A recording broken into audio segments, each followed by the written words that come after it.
Welcome to the fourth Empires and Puzzles Books interview. This is going to be an exciting interview today with a really unique player who puts together some really non traditional teams, which is something I'm getting more interested in discussing. So I'm looking forward to talking to our interviewee today, and that is going to be Jabarj from Oceano, Pacifico. He goes by Jab, and his interview was requested by a number of you out there who've been watching these interviews. So I was happy to have made a connection with him. We've been chatting the last few days to set up his interview for later today. As I have with the last two videos, I was intending on ending this video with an attack and revenge between he and I. So I rated my cups up to global top 10 last night and waited for him to catch me. He logged off. I spent about 400,000 ham finding him, raided him, and won. But by the time he got back online, I was out of his tower. So we repeated that process in reverse this morning. So he found me, spending a bunch of his own ham to re-roll to find me towards the top of the global charts. And he raided me, and then I was able to revenge him again. So we're actually going to start this video with the attack and revenge, and we're going to do that just so you get an idea of who we're going to be talking to today, because what a team he puts together for attacking anyone in the top 100. So let's jump in and look at this attack video from Jabarj, and then we'll look at my revenge, and then we're going to go ahead and meet the man behind some of these crazy teams. Okay, so we got here my friend JekylandHyde. He raided me last night. He asked me to revenge him. Unfortunately, I got attacked a lot and he got away from my tower. So this morning I spoke to him. I waited until he went offline and I used a lot of hand to try and find him, like 400,000 hand. But here he is. I asked him if he wanted me to 3-2 him or 2-1-1-1. He said I could do as I please, so I'm gonna go with 2-1-1-1. I'm taking this. I'm not sure if I should take this Skadi or my Baratin. I think I like my Baratin. I'm gonna go with the Skadi. I mean, I have two flags, and I'm willing to flask if I need a third one, so let's see how we fare around here. Okay. On our starting board, we have a red diamond. I'm gonna take it, okay? We only have one blue match. It can either be hitting Freya or hitting Frigg, but I'm gonna start with the red diamond, as I said. If I pop the red diamond right now, that would charge my Grazul. That wouldn't make a lot of combos. I mean, the greens are gonna go up one position, and let's do it. Let's see what comes up. Okay, I got some blue matches. That's really good. I'm gonna use my Grazul, and then I'm gonna pop the blue diamond. Frigg is gonna fire. That's why I used my Grazul. I wanted to prevent the defense down from Frigg. I'm gonna apply the defense down on them, and then I'm gonna apply my Skadi 5 stacks on his heroes. Cobalt's gonna fire. He's not gonna do a lot of damage because he's on charge 1 and he has a reduced attack. So I'm gonna let's just see who he's gonna hit. Okay, he hit my Kirill. No problem there. I'm gonna throw the green tiles at Freya. She's probably gonna fire once again, but that's okay. I'm gonna use my regard. I'm not even close to charging Skadi once again, so I'm gonna have to kill Freya before I apply any more stacks. Hopefully 5 stacks should be enough to finish Jekyll's team before his heroes hit me with a lot. I mean, he has a Norn's flank. I really don't like Norn's flank. I really don't like Norn's own defense as a whole. I mean, he probably wants her there because of the family bonus with Freya, but I really don't like her. I think Norn is a hero with only one really good use, It is taking her and a yellow team on a yellow Titan, but okay. I'm gonna fire Scud once again. And that should kill Norns and change Mariana's stack to 6. Mariana's gonna fire and she should die right after that. Or she dies to the combos. And that's it, my friend. There goes the raid.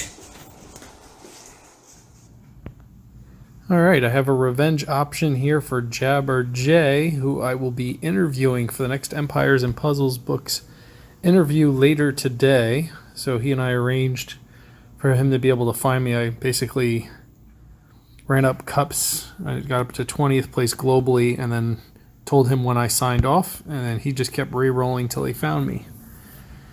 So it'll be my turn to strike back. Let's go in with my fire team and see how this goes.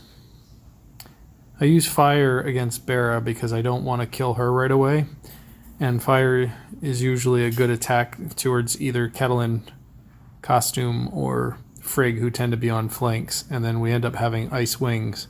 So Mitsuko is a good counter to those. Alright, Jabarj, let's see what we got. I'm sure he used some crazy team against me, some 3-2 or 2-2-1, or he does all sorts of interesting combinations.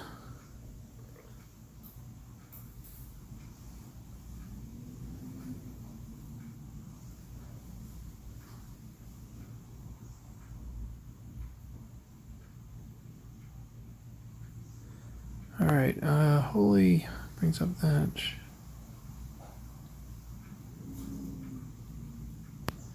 Alright, this is an interesting combo. It's going to bring the fires up in the center.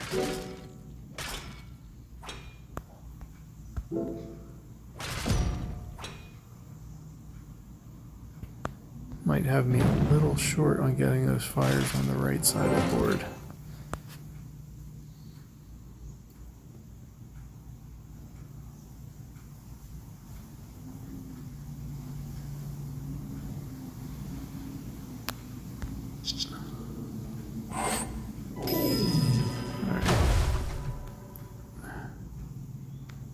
Health. I think I will be okay here. I don't want to kill Bera. Perfect.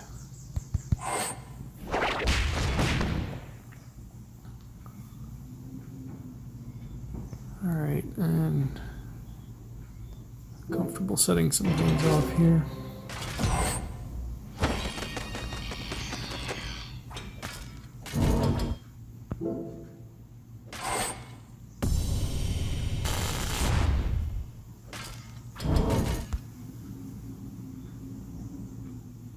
One turn left. I don't have time to move that tile up.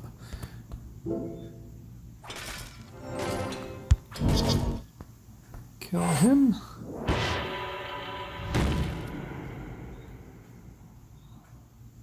Okay, we're gonna let that go. We're gonna try to kill Bera here. Might not be enough.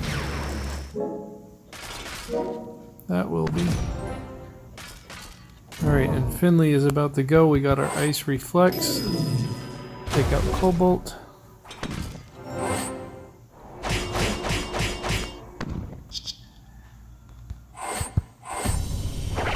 that's all she wrote. Look forward to the interview later today.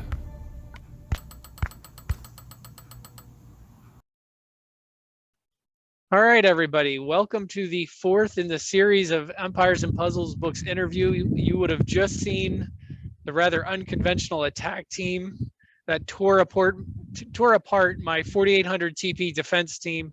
I did forget to switch Odin in for Norns. I was doing some experimenting and failed to make that change, but I don't think it made much of a difference in the outcome.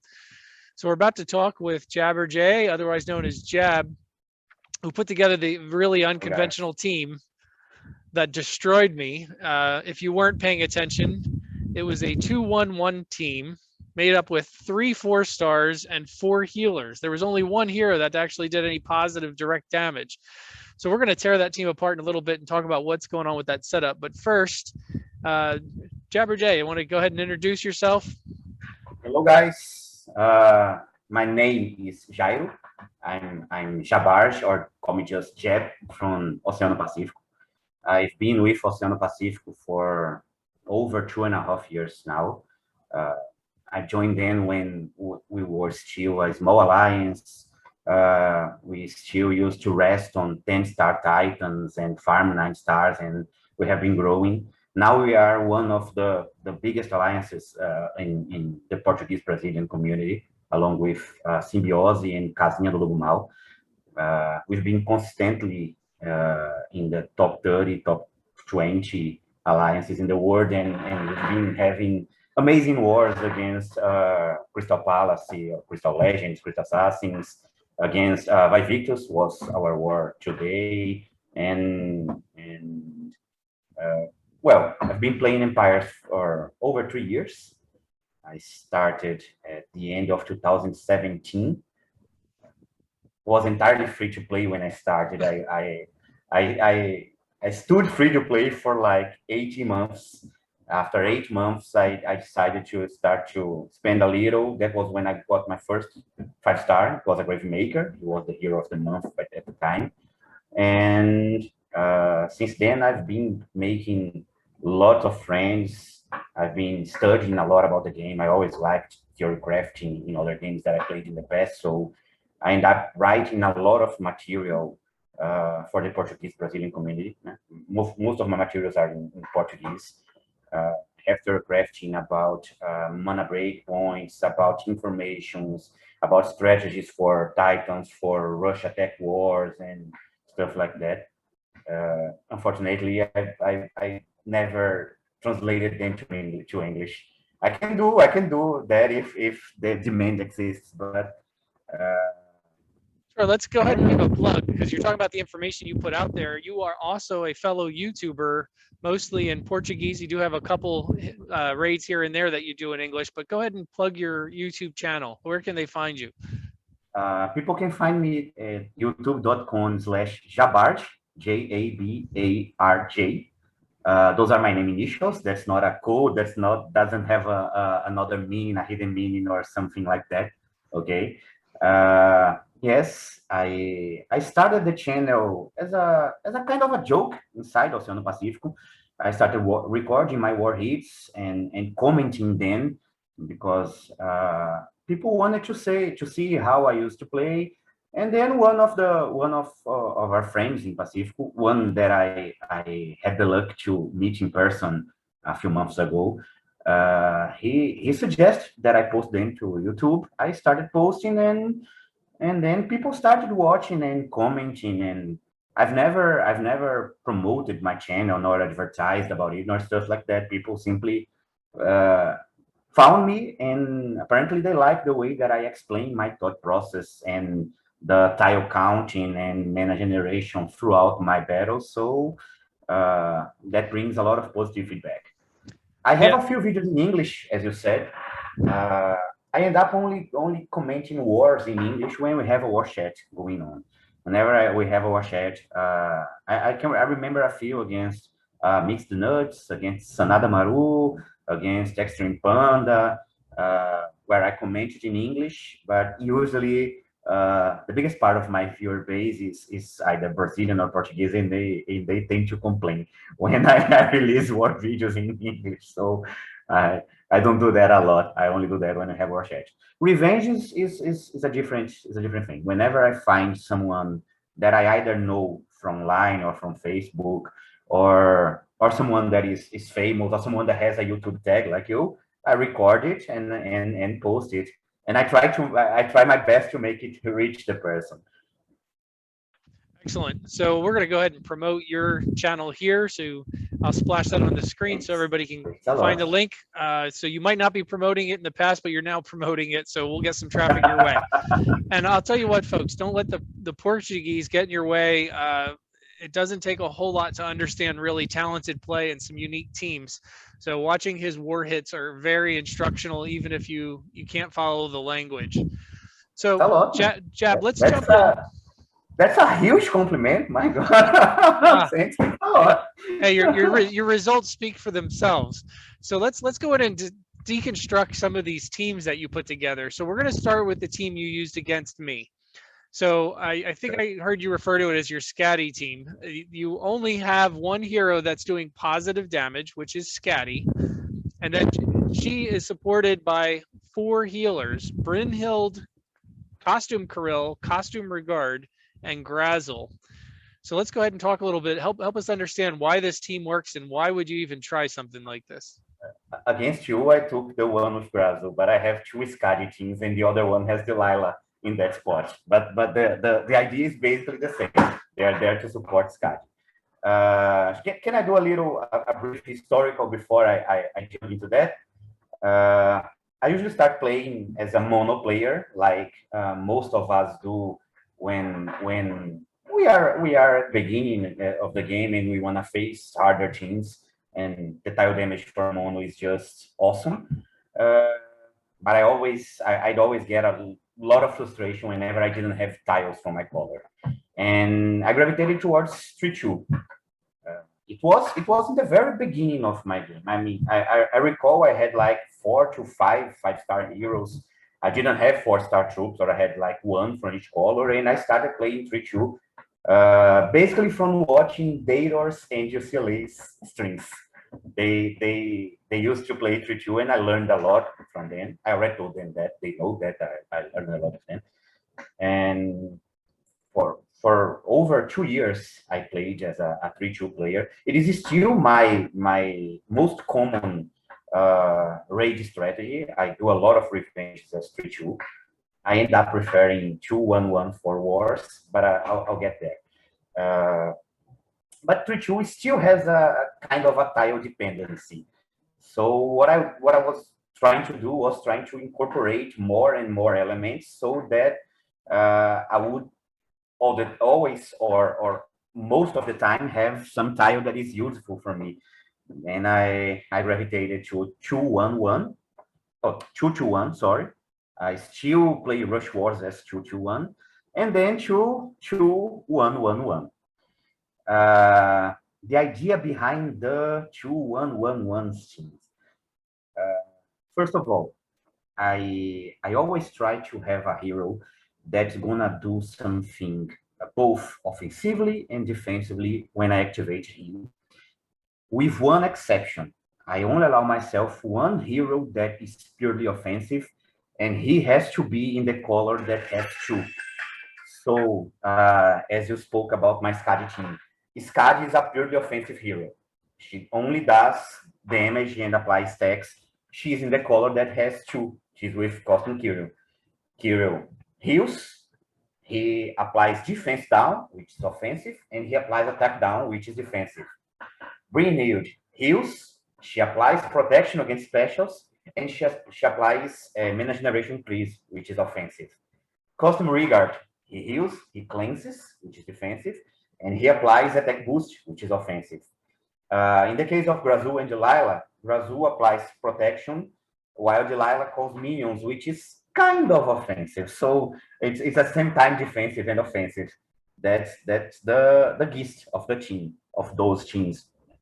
Of course, those two teams only work if we have a minion generator on the other side. I usually don't take Skadi if there is no minion generator over there. But my other 2-1-1 teams are free to go regardless of the minion generation on the defense.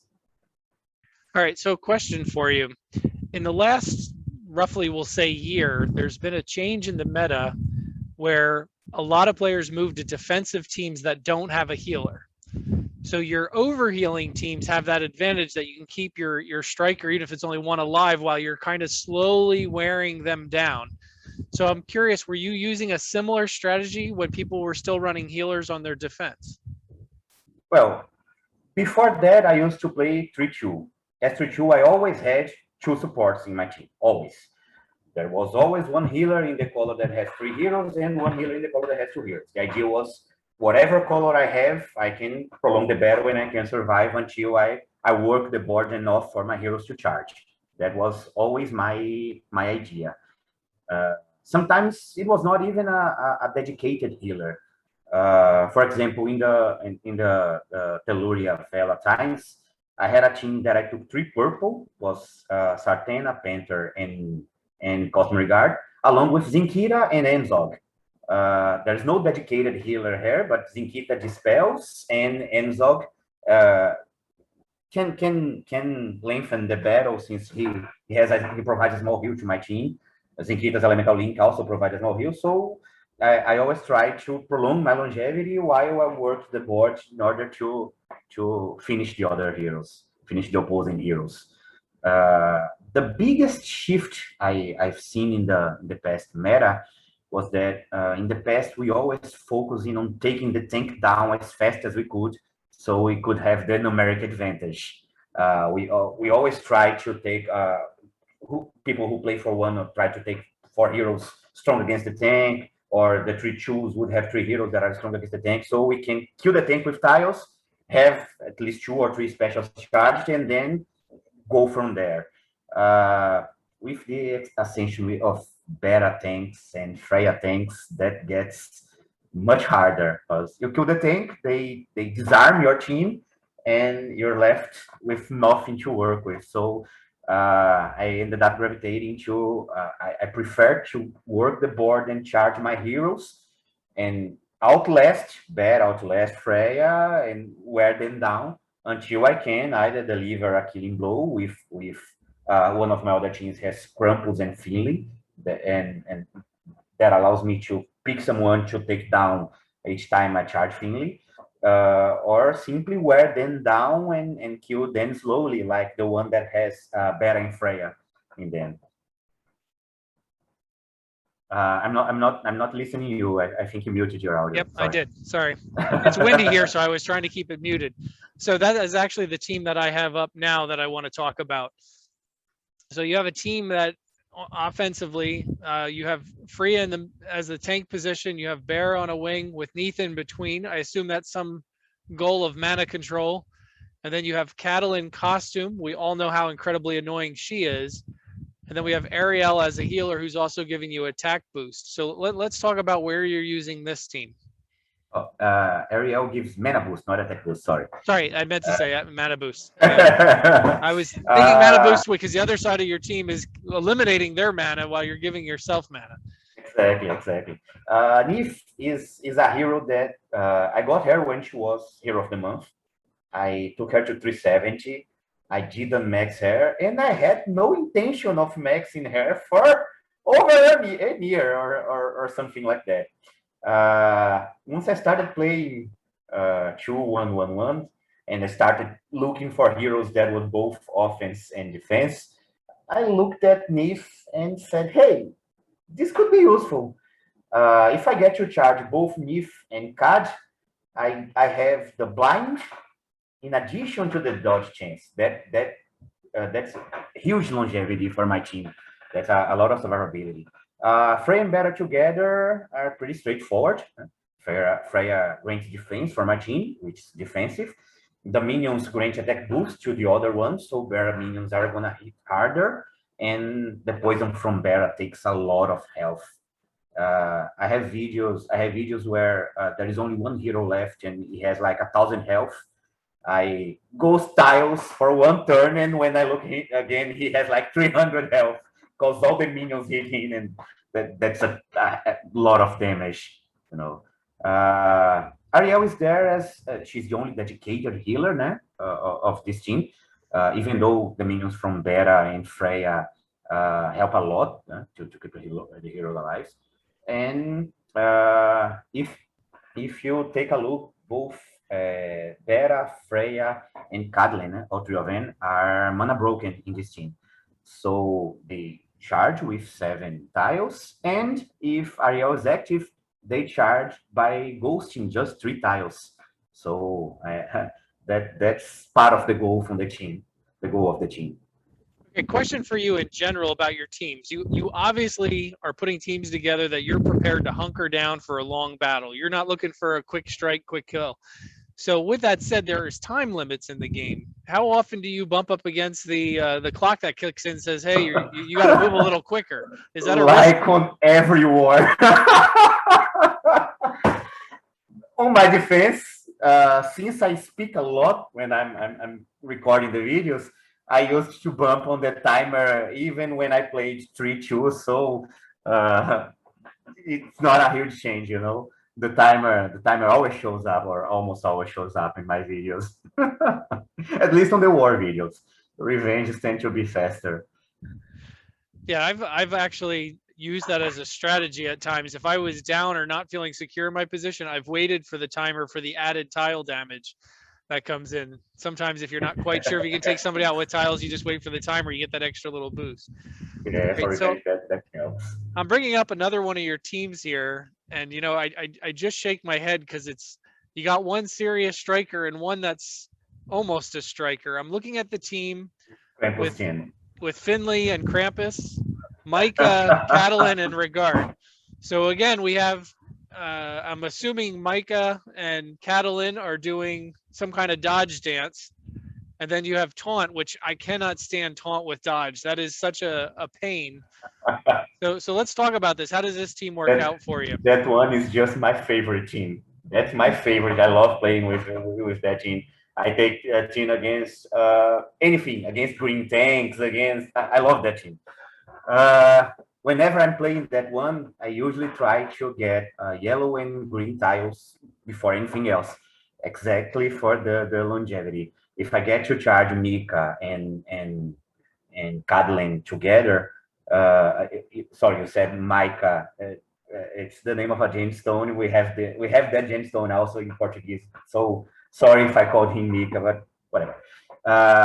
So that once I charge Cad and Mika, my team can stay alive longer and I can work the board. So if I get Krampus, Mika, and Cad to charge together, I simply negate the special for the entire opposing team.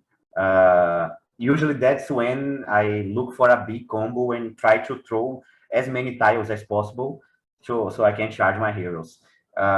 Most of the times I end up forcing a buff over there so I can target Finley and have him hit everyone. And yeah, the 50% attack boost from Krampus alongside Finley and Cadlin usually kill 2 to 3 heroes with one activation. And as you can see, the team has 4 defensive heroes. The same logic applies. I have only one hero that's purely offensive. It's Finley. He's in the same color. He's in the 2 color. He's with Krampus. Krampus is both offensive and defensive. Since he taunts, he buffs defense, he buffs attacks and call minions. And the other 3 are straightforward. Yeah, and I noticed on this team of particular interest, you have a redundancy with attack up because you have the boost from Krampus and also Regard costume. Yeah. Now, understanding that Finley is deadly, but extremely deadly when buffs are in place, are you careful to make sure you're only using him against teams that buff, or are you using him regardless? Well, my favorite team on Wars to take this one against is when there is a Ursina tank. Ursina, you force Ursina to activate, and then you just pop Krampus and Finley, and you rape them. That's basically how it goes. It works really well against Freya since she does defense buff. It works. It doesn't work well against opposing taunts. If there is a BK or a Krampus on the other side, I usually don't take that team because he kind of stifles Finley. But besides that, I take this one basically anywhere. It's my favorite team to play, man. I play it a lot. All right, so your next team that we have up is kind of a little bit of a challenge to your strategy of having the 2 be matching with the attack hero. This is the team where you have Kirill paired with Lord Loki, who may be attack, and your offensive hero there that's doing direct damage is Anatel, and you got it winged with that Regard costume again. How many Regard costumes do you have maxed? 6. How many? All of them at 19. And then Tarlak. So let's talk about that team. How are you using this team? For quite some time, I had Cosmic Cadland over there instead of Tarlak. I ended up gravitating more towards Tarlak because the tile damage boost ended up helping since basically all the colors do damage over there. Onatel is not there for her offensive capabilities. She's there to control mana. If I get to charge on a tail and hit one of the sides, that confers longevity to my team because that side is gonna take much longer to charge. So it allows me to work tiles over there and it confers me an extra time. Kirill, as I said before, he both does defense down and attack down, and he's paired there with Lord Loki. Yes, Lord Loki is versatile. He's not a purely offensive hero as like Finley on the other team or Skadi on the other one. But most of the time, I try to take him for his offensive capabilities. I end up picking a team that has like a Finley on the wing so I can copy Finley's special and kill people. But in today's wars against Vivictis, I took him against a team that was a para tank with a Skadi on the wing. So I copied Skadi to kill the minions and apply the stacks. Uh, Lord Loki is just awesome. I mean, I think he's one of the best season 3 heroes. He's really versatile. He's really fun to play. You can have any special over there. He's not very good to copy ninjas because it's really hard to get a high charge before the ninja fires. But besides that, he's awesome. I started this team when I got Lord Loki. Okay, I got Lord Loki. I want to build a team for him, and everything ended up growing around him. Yeah, it looks like an awesome team, and I assume all these teams we can see them in action on your war videos on your YouTube channel. Yeah. And I agree. Lord Loki, I think I appreciate that Small Giant is starting to come out with some of these more creative heroes that do different things. So this week I just maxed Lepiota, and her ability to just hide somebody and you can ghost tiles. She is really fun. She is a really fun hero. I did a lot of summons trying to get in Lepiota. I didn't get lucky. Well, she might be. I'm gonna try for her again tomorrow. Yeah, she might be featured, so that might be a better chance if she's on the feature list. Hope so. I hope you get her because she is a blast, and I look forward to seeing a team you build around her.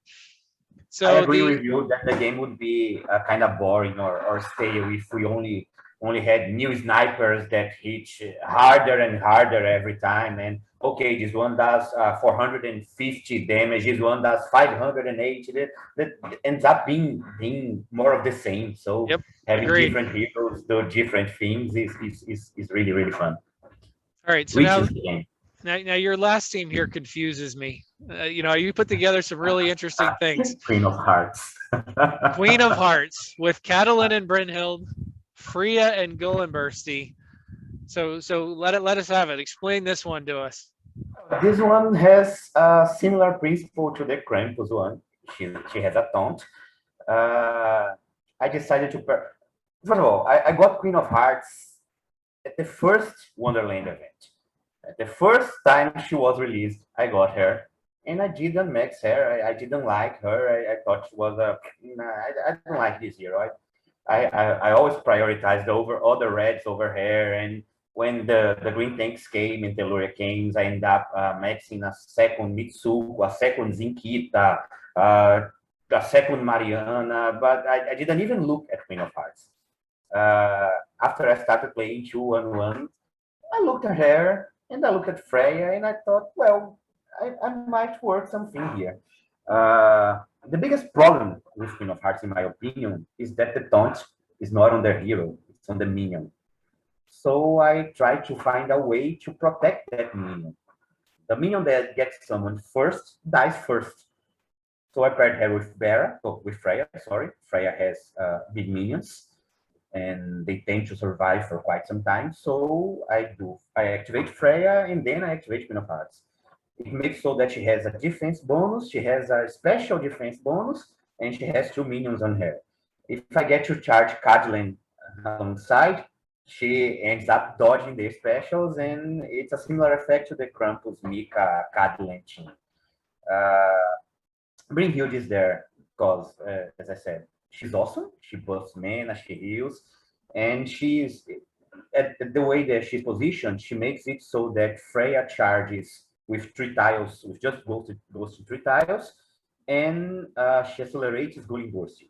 Gulling Burst is gonna boost my health, and he's gonna do damage, progressive damage throughout the battle. So my sources of damage over there, besides the minions from Freya and Queen of Hearts, are simply the special from Queen of Hearts, Cadillac, and Gulling Burst.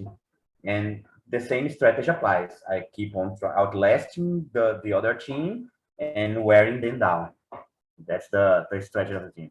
You're not the first one that says that the team bemuses you. Or a friend in Pacifico already asked me a few times, this team works? I can't believe this team works. And then I sent him videos of me using the team, and he's like, okay, I'm seeing that it works. I just don't believe that it works. Yeah, I need to watch more of your videos, and I encourage everybody else to as well, because this is definitely a non-traditional way to look at team building.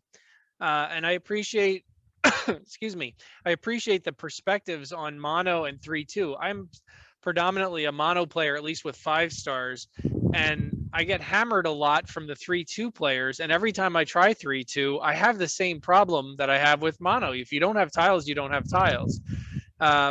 What's remarkable to me with your strategy is there is such a lack of reliance on tile damage. Like, you almost kind of just accept that there's some tile damage, but it's not, other than your Tarlac team, you're not really focusing on tiles too much. It's just this withering down. It's, I think you need to change your name to Python, because you're just wrapping yourself around the enemy and slowly choking them out. There's just no life left. So nice, very, very, very nice. I like the joke. It's a very unique way at looking at this game. So now, having looked at your teams here, it's clear that you're still aggressive with your troops. You're using the mana troops that have the high attack and they're boosting mana. So I'm curious about your strategy on emblems. Are you more defensive with emblems? Are you stacking health and defense, or do you get aggressive there? That depends on the hero and what I want him to do. The healers that you saw, the purely support heroes, they're all for health and defense. I always emblem them max health and max defense. Whenever is a hero that I want to kill something, like Finley, or if I'm embleming a sniper like Kingston or C-Shot, I always go for the attack road. And since I always use mana troops, I go attack and defense. Embleming health wouldn't make a lot of sense, since mana troops don't boost health, they boost defense and attack alongside mana. The priority on mana troops is because I always want to have the breakpoints.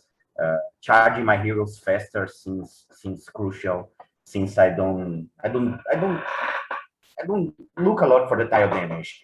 I mean, mono players can have the leniency of using critical troops or ninja troops, since their tile damage is going to compensate in some way for some of the damage or some of the delay in the specials.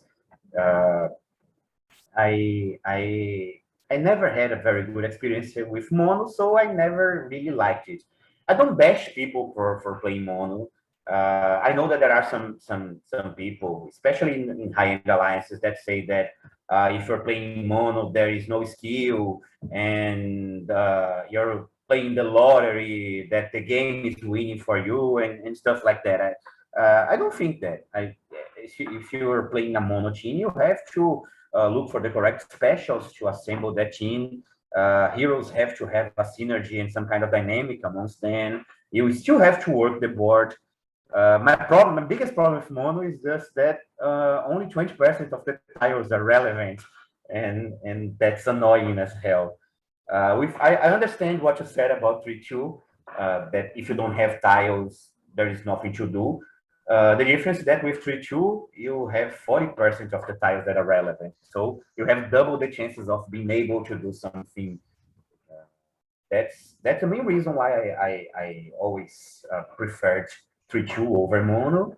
And the tile relevancy is exactly the reason that made me gravitate towards more teams with more colors.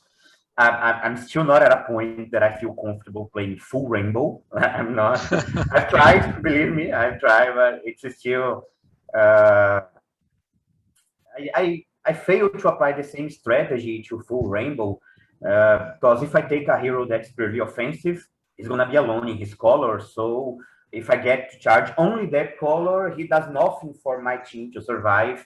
And having just 5 support heroes is doesn't work the same way. So I still prefer 2-1-1-1 and 3-2 at this point.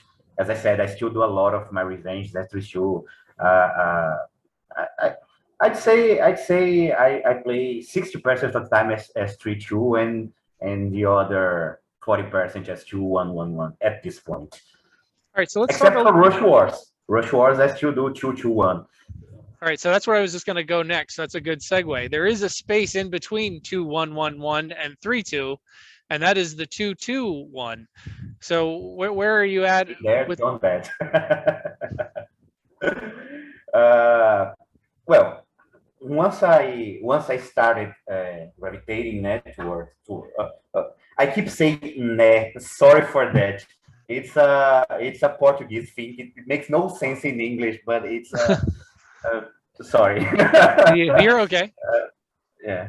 Uh, I started playing with more colors, and I started liking 2-1. I could apply a similar strategy, having one offensive and one defensive hero. Uh, I think I gravitated from 2-1 to 2-1-1 because I had a sequence of a few bad wars where I was only getting tiles from the 2 colors that I didn't bring over and over and over, and then I decided I would take a 4th color, and that ended up being more solid, more consistent, you know. For Rush Wars, I still go as 2-1, because since we can charge things with just 2 matches, I try to have one dynamic in one of the 2, another dynamic in the other 2, and then the one ends being a support hero, usually a healer, Jabarj, Mother North, or someone that if I can only charge that one, it's gonna make the match last longer for me to work the other 2. I always try to bring in one of the colors, a combination of heroes that once they charge, they kill someone, like Evelyn Kingston, Panther Sartain, something like that, Frida Cobalt. And on the other color, I have a healer and an offensive hero.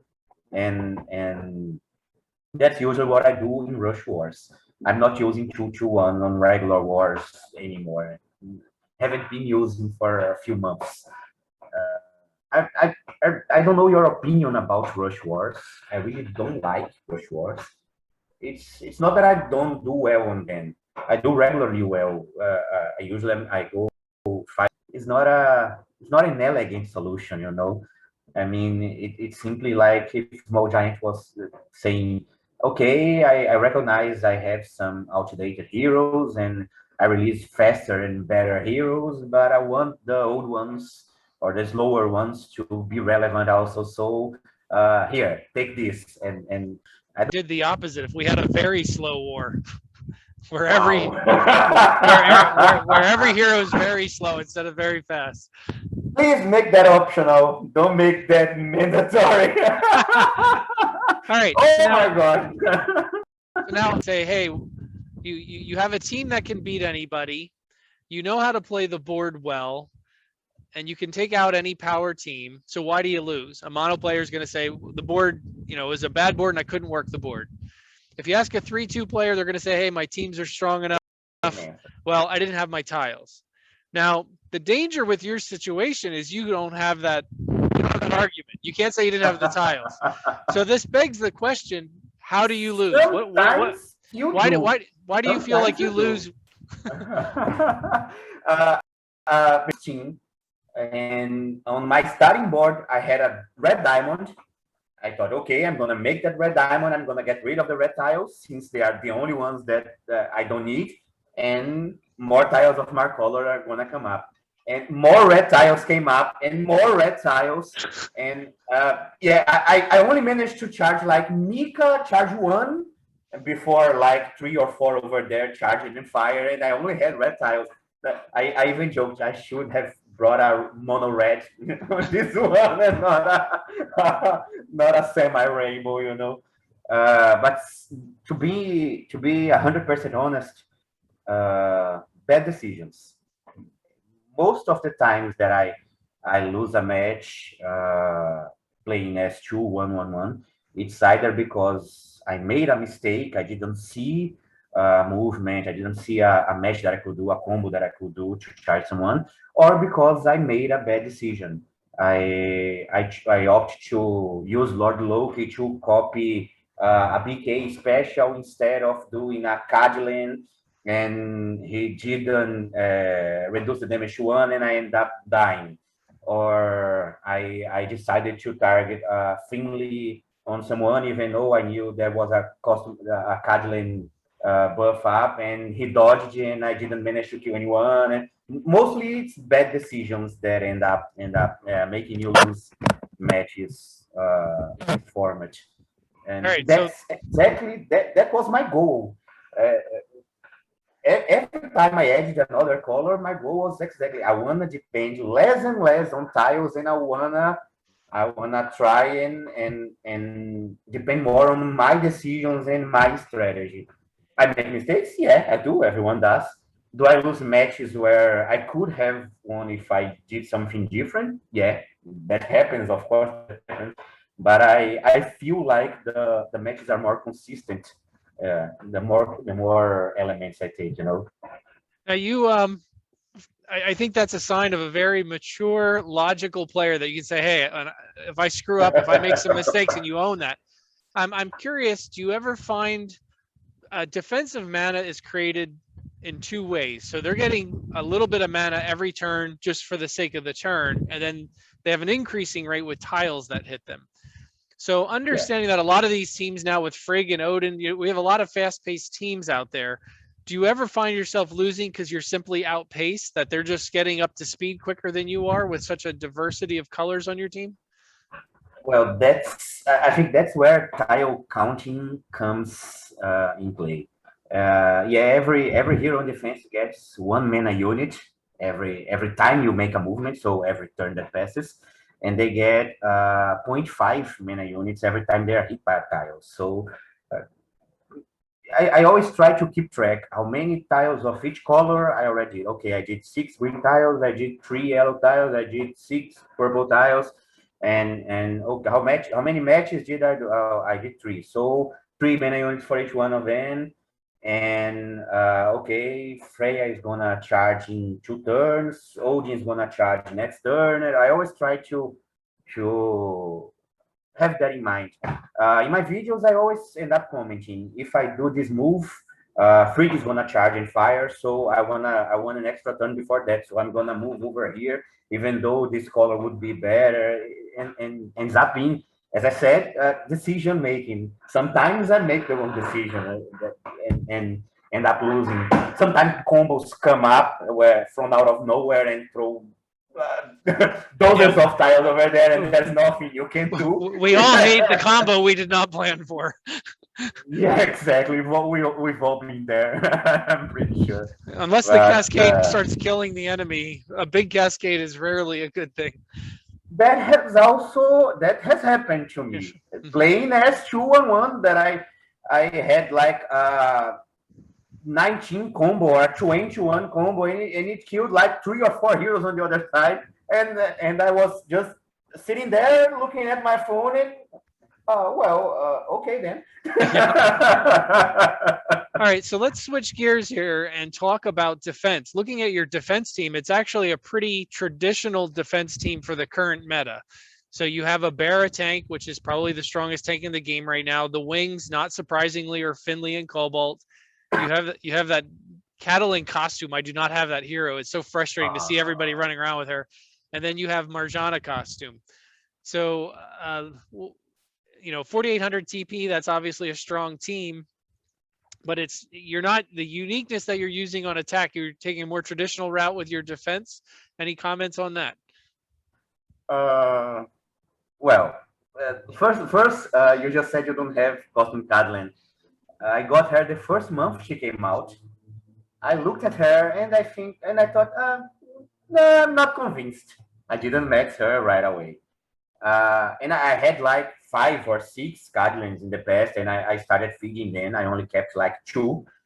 I think 2 months after that, she came and she was when she was featured, I got a second custom Cadland, and I was still not gonna look at her again and nah, I don't think so. Well, I now have 3 of them maxed. One's at 20 and the other 2 at 7 talents. And well, how I was mistaken. Oh my god. Custom Cadland is awesome on offense. She's awesome on defense. Fast hero that does damage and negates opponent's special is just awesome. Before Bera, the tank used to be Freya. I used to have a Freya tank. I ended up stripping head of emblems and distributing between 2 Freyas and Bullying Burst.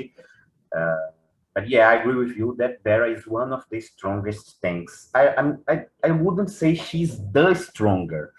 I think Garnet with 2 other ninjas in the team is stronger than Bera as a tank. I mean she's more annoying. She doubles the health on the other team, and even though the chances is small, she dodges a lot of tiles and a lot of specials. And I would say, in my opinion, the best defense that you can assemble in the game right now would be Onyx, Frigg, Garnet, Odin, and Cobalt. That's the one All right, that I think the hardest to face and strongest. well, now you're speaking my language. I actually have those heroes. Bera, I collect heroes and I chase, and there's 30 heroes I don't have. Bera is one of them, and Costume Catalan is the other. I have. Your goal is to have all the heroes in the game. Well, it would be nice, but I'm definitely keeping track of the ones I don't have. I do have a Max Catalan that I never use because I just don't find any value in her. I always say that before the custom, I wouldn't give Catalan even a single tonic. Exactly. After custom, I already gave 18, and I would give more if I had more Catalans. I regret having fed so many Catalans in the past, you know. But to answer your question, I didn't forget. I still didn't answer your question. My goal with the defense was to have the most consistent one I could. It used to be Rainbow. I used to have Drake, Emblem Drake on the other wing instead of Cobalt. And before Mariana Costume came out, I used to have a Brave Maker over there. I always try to focus on the heroes that hit multiple heroes on defense. I don't trust snipers to the AI, so I don't like using snipers on my defense. I always try to use multi hitters or heroes that will hit at least 3. If they will hit 5, even better. And Cobalt is there because Cobalt and Finley is a double blue that tends to attract Mitsuko, but Cobalt just tramples over Mitsuko. So I'm even considering maxing a ninja blue troop to put on Finley. So yeah, so his bypass will also work with Cobalts. But that's something I'm considering. I have not decided that yet. Interesting. I might try that. I have a couple. I actually have 5 blue ninja troops at 15. So I put them on for my Titan attack team. I like going for Titan records, and 5 blue ninjas at 15. That's the 20.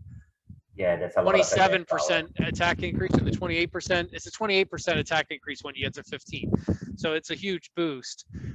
So maybe I'll experiment with that. I'll let you know how that works out. So that brings us to another interesting topic here. Now, we obviously haven't explored your entire roster, but seeing the heroes that you're using for this creativity on offense, if I can be blunt, they're lousy heroes for Titans. They're lousy heroes for the challenge offense. and they're probably good for the Ninja Tower unless you're going for score. So what is your take on the challenge events and Titans and things like that? Do you have other heroes that you built specifically for them, or is that just not of interest? Well, first of all, I love Titans. I always loved attacking Titans. I really liked the idea of the mythic Titan and having a longer Titan battle and having to switch heroes. Throughout my time in the game, I always focus my leveling on Titan heroes. I always summoned on the portals that would give me elemental defense reduction, or I always went for the heroes that would be good on Titans. So I went after Tarlak, I went after Mickey, after Guardian Painter. Uh, so yes, I have Titan dedicated teams. Uh, Most of the heroes that I use on Titans, I don't use on Wars, except like Custom Rigard. I use him for the attack buff on the Yellow Titan. Uh, I'm trying to think if I use another on War. Well, occasionally I take like Custom Mariana to War, or Evelyn Kingston I mentioned. So yeah, the Titan heroes, they appear on some War. A few months ago, not a few months ago, I think like a year ago, when we had the meta shift to green with Gravemaker and Vela Flanks, and Telluria Tank with Gravemaker and Vela Flanks before the nerfs. Most of my war hits were 3-2 with 3 red and 2 purple heroes. I had Gravemaker, Grazul, Mitsuko, Seshari Gartin. I had a Greenbow, Regard, Zinkita, Jean-Francois, Custom Aslar team. And people used to complain, oh, you only use red and purple, you only play those 2 colors, we wanna see some other colors. And whenever we got a war with another color of tank, people would give me positive feedback that they had a chance to see other heroes and they had a chance to see some variations. So I think that starting to use more colors also has some influence from the feedback from the viewers. Yeah, it does. It sort of does. About challenge events, I really never liked challenge events. I tried to play. I don't know if you know a player called Jason Fireman. He played in Avengers and in Crystal Palace in the past. He's Brazilian. He's a good friend of mine. He's the only person in the game to whom I have entrusted my account information. I had to travel and I asked him to take care of my account in the past. He used to play a lot of challenge events and he tries to help me. I played. I even got the gist of it, but I just that's not me. Living and replaying and searching for the perfect board, that doesn't talk to me. Uh, the Ninja Tower, on the other hand, I adore it. I love the Ninja Tower. Uh, the fact that you cannot replay the levels is something that I like on it. I usually go as 3-1-1 on the Ninja Tower. I have never made a big effort to rank on it, but I have been top 1,000 in every Ninja Tower that we have had in the past. I made a topic in the official forums, musings of a veteran player about Ninja Tower. It had a lot of answers, over 300 replies on the topic. A lot of people agreeing with me that the Ninja Tower was awesome, that it was a challenge, a fun challenge, something that's not for all the players, but something where you can see progression, that players can get to a floor and 2 months later they can head to a higher floor, and that goes. And there were a lot of negative feedback, people saying that they hate the Ninja Tower, that it takes a lot of time, that it's hard to play, that you need to have 50 or 70 heroes so you can just discard them and replace them due to curses. And that's not my experience at all. Not my experience at all. I've never used more. I keep on switching teams on floors, and I never use more than 15 heroes on a tower. I think I never lost more than 2 heroes to curses. So my experience is totally different from what people say. Well, if people say that it takes too long or that they're losing a lot of heroes, they're obviously not playing competitively. The Ninja Tower is my event, and in 4 towers, I've only ever lost 1 hero, and that was only in the first tower. And if you're playing for score, which I do, it doesn't take long to play at all. It's just a high stress 30 seconds. But yeah, exactly. I always say to people, the way you play there is different. Because, I'm gonna bring my 3 stars on the lower levels because if I lose, then I'm gonna have 4 stars. Don't do that. Don't do that. That's gonna make each stage last longer. You're gonna have more Oni tiles. Exactly. You're gonna lose more. You don't do that. Bring your 5 stars, burst through it, and it goes really smoothly, really fast. All right, everyone out there that's watching this, I'm going to give you one huge tip for the Ninja Tower. It's the guaranteed way to not get curses. Do not make more than 3 moves. You can't get cursed. Figure out how to get through the floor without making more than 3 moves. It is possible for at least half of the tower, but especially the first 15 levels, there's no reason to make more than 3 moves. The first levels are really you got to have the weapons to do it. You got to have the heroes to do it, but easiest way to avoid the curses. So I also have a tip. If you're not gonna do the fast run and you're gonna take your time, search for all the crystals and search for all the diamonds you can build. Build them, but don't pop them. Leave them on the tile so you have a safeguard whenever an Oni tile comes up and it is at a point that you cannot make a match. So I have that diamond over there. It's sitting there for like 2 turns, 3 turns. Let it sit there. You might need it. You might not need it, but just leave it there. So I think that's what I can say. I think I have a feeling this video is going to create a lot of buzz just for you, the strategies that you use and how you put the teams together. I suspect you're going to have a lot more viewers coming to your YouTube. And I want to end on this. Thank you. I want to end on this thought because I had a really, in thinking about your strategy and building your offensive teams, there's another hidden benefit that we did not talk about, and that's in the last few months, through season 3 heroes, and now with a game-changing thing that happened in season 4. There's another benefit to your attack strategy. And that's the psychological effect that has changed with us worrying about what tiles are on the board. So we saw this first with Frigg and Odin. So, we get stressed out when they have Frigg and Odin that we have too many greens or yellows on the board. And now when they're season 4 heroes, we have to worry about potentially any color because they can change into one of those elemental attack tiles that we need to get rid of. And with somebody playing mono like myself or a 3-2-2 or a 3-2 player, they're kind of screwed if tiles show up that they need to get rid of that are not helping them build mana. But with your attack strategy, you can do both. Yeah, that's. I didn't take Underwild gems into account because they weren't around when I started playing this way. But yeah, there is a really important thing to take into account. If you get a Dr. Muro, for example, to fire 2-3 times, and you have 3 Underwild tiles in the board, they are damaging your heroes. If you can do purple matches, they are useful for you. That's a win-win situation. On the other hand, if you took a mono blue or mono green team, and you have to make that purple match or those 2 purple matches, that's not gonna be useful for you anyway. Yeah, that's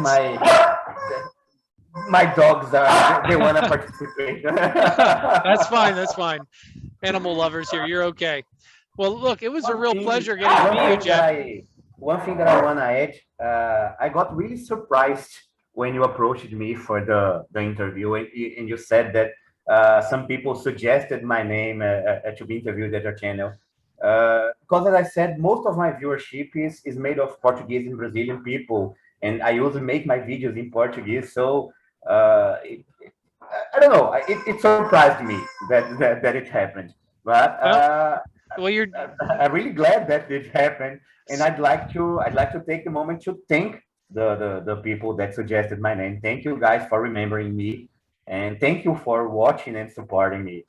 Yeah, I want to thank them too, because this was an absolutely awesome interview.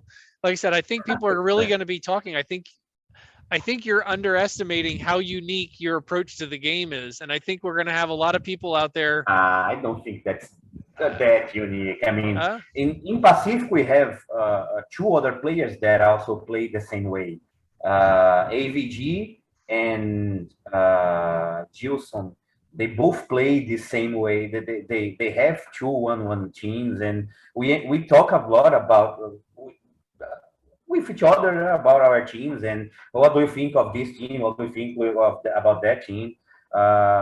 AVG was the one that started this trend, and I don't think that it's that uncommon. I mean, not sure, but I well, don't think. I think another thing that's going to be inspiring for the free to play and cheap to play players is you're not relying heavily on 5-star heroes. Some of your teams have a majority of 4s, and that makes it very accessible for a lot of people that aren't going to drop, hundreds or thousands of dollars chasing the big name heroes.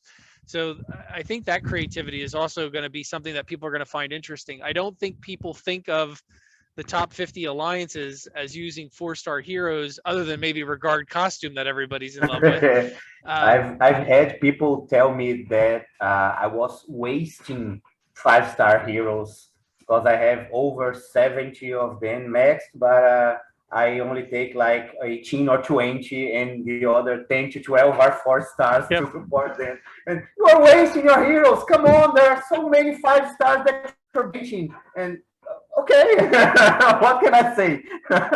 Now, well, Jab, this was an absolute pleasure. I'm glad to have met you. That was mine.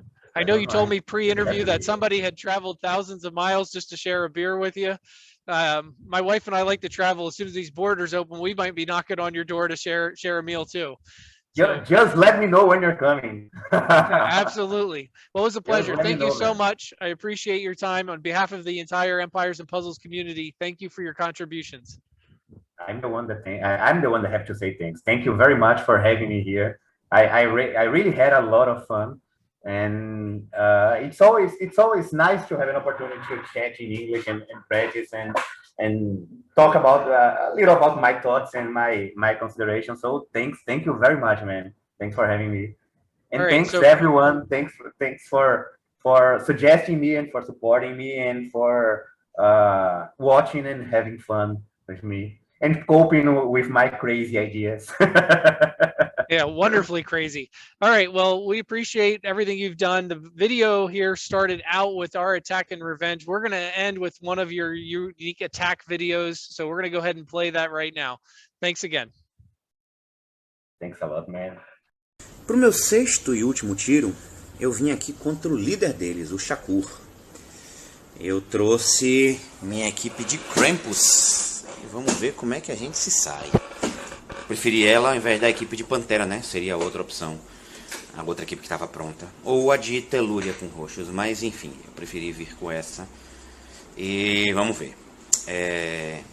Eu tenho um movimento de 3 amarelos que vai me permitir 3 azuis no turno seguinte. Ou eu posso subir esse amarelo e construir um dragão. Isso vai desmanchar os azuis que eu teria, mas vai me dar mais pedras amarelas, o que aumenta as minhas chances de eu carregar o Mika.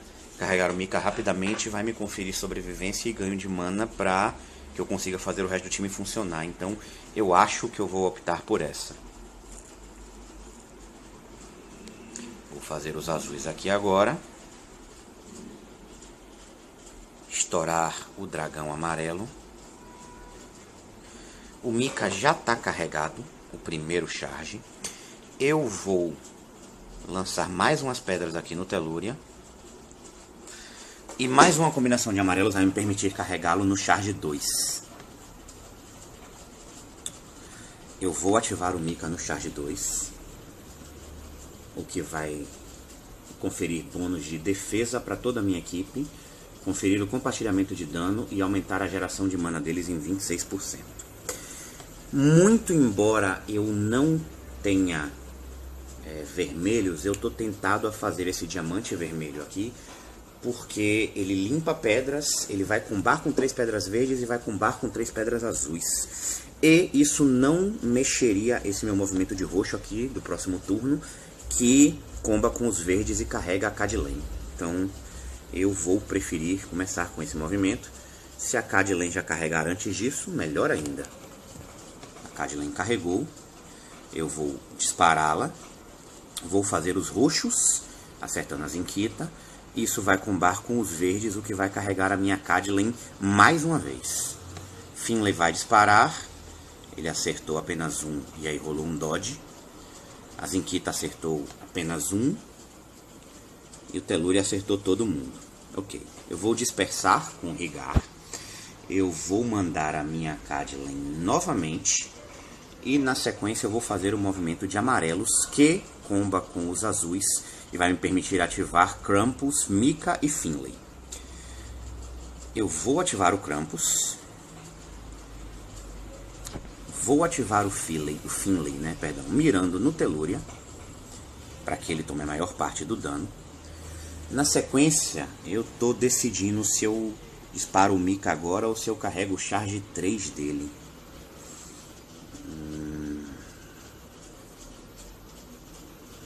Estou realmente em dúvida. Eu ainda tenho um turno do Mika, então eu vou segurar por enquanto. Ok, eu vou disparar o Mika com charge 3. Isso vai ser interessante. Telluria vai acertar apenas o Krampus, não é um problema. A Sechá agora vai dispersar o Krampus. E na sequência eu vou ter o Mika pronto para fazer o Connect Key e carregar novamente, aplicar novamente, né, a proteção em todos os meus heróis. Eu vou novamente disparar a Cadlane, o que vai conferir esquiva aos meus heróis. Na sequência, eu tenho algumas opções. Eu posso descer esse azul, acertando 3 pedras no Telluria.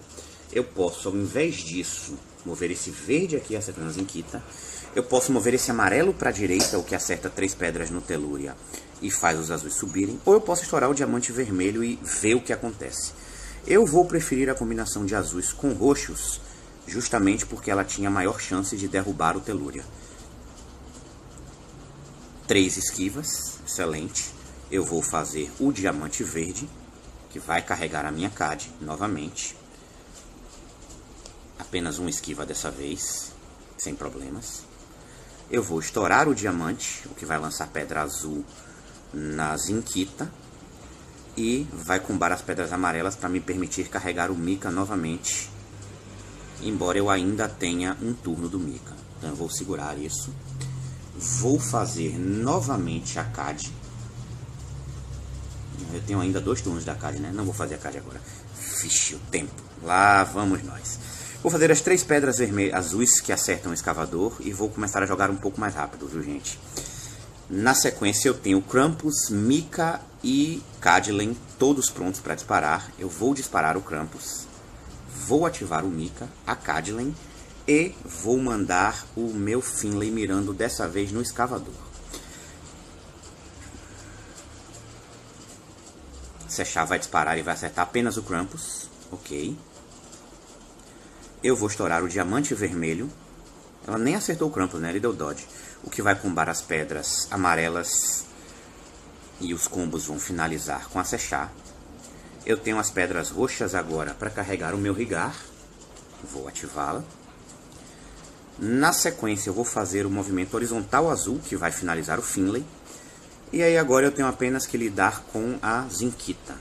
Então, isso encerra nosso 6º tiro e nossa participação